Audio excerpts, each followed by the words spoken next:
Okay, here's a thought. What if our renewable energy didn't just, stop when the sun goes down or ducks behind a cloud? And what if rain, usually the enemy of solar panels, right? What if rain could actually generate power?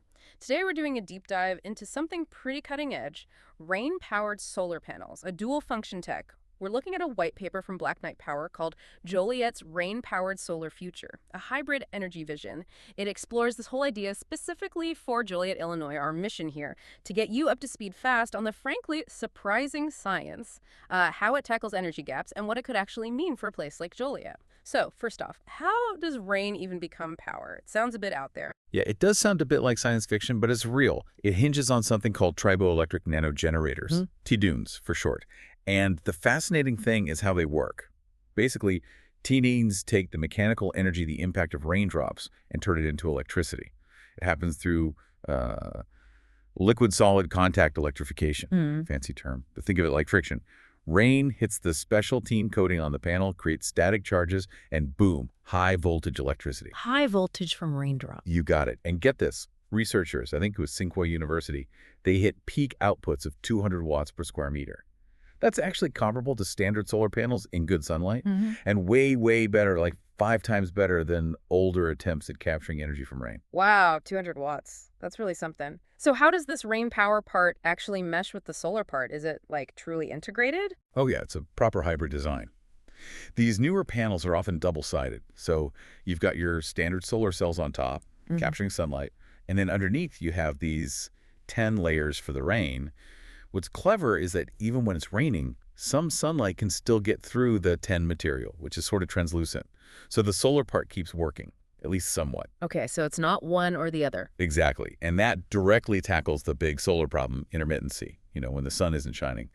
Field tests over in China showed about a 10% overall energy boost compared to just having solar panels alone. That's pretty significant, especially in places like the Midwest, right, where clouds can cut solar output by 15, 30% sometimes? Right.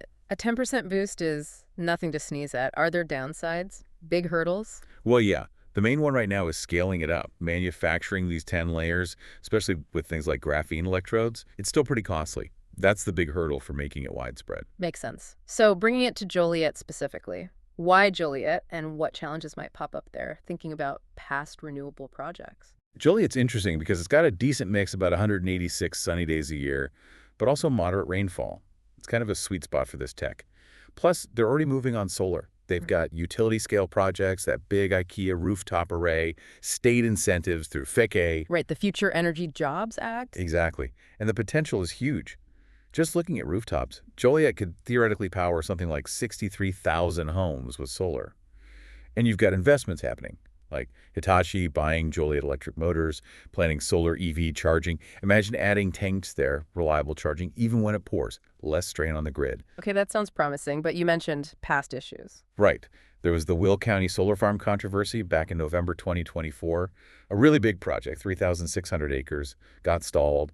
Local opposition raised concerns about visual pollution and potential hits to property values. You had voices like Patricia Malcolm speaking out against it. Ah, the classic not in my backyard hurdle, even if the data on property values doesn't always back it up. Pretty much. Studies often show minimal impact on land values, and proponents always highlight the environmental upsides, like restoring native plants under panels.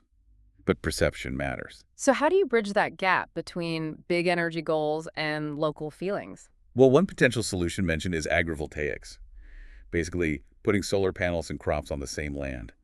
Research, some from HESS, shows panels can actually change how rain falls, concentrating it, which might even boost crop yields in drier places. Maybe less applicable directly in the Midwest, but the idea of dual-use land is key. Turning a perceived negative into a positive. Exactly. And Illinois law does allow the state to override local rejections sometimes, so there's a pathway if needed.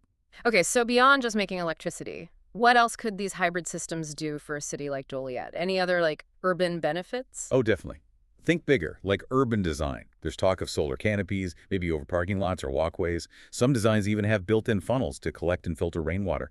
That tackles urban flooding and could cut water treatment costs, maybe by 30%. Okay, that's smart. Water management and power. And then there's the heat island effect. You know how city centers get way hotter?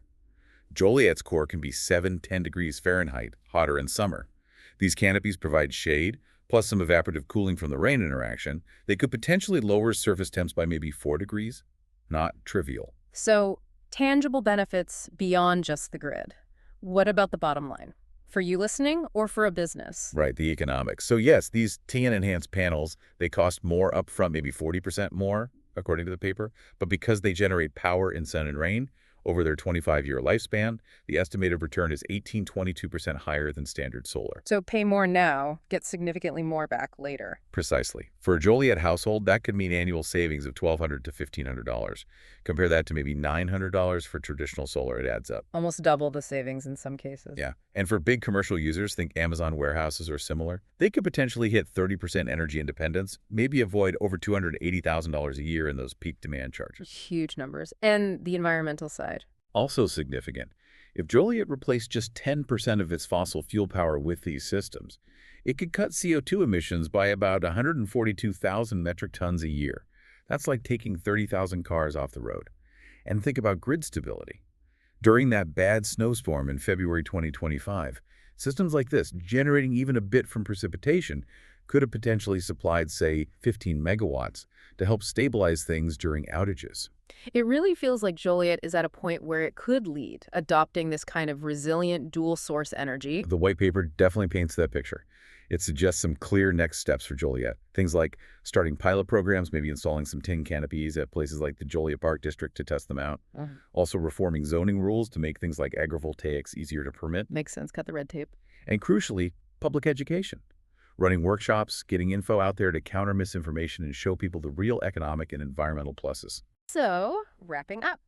If a city like Joliet, a regular Midwestern city, can figure out how to harness both sun and rain, what could that mean for how we design our towns and cities wherever you happen to live? It's just a fascinating thought, isn't it? Sometimes the biggest steps forward come from looking at old problems, like rain, in a completely new way.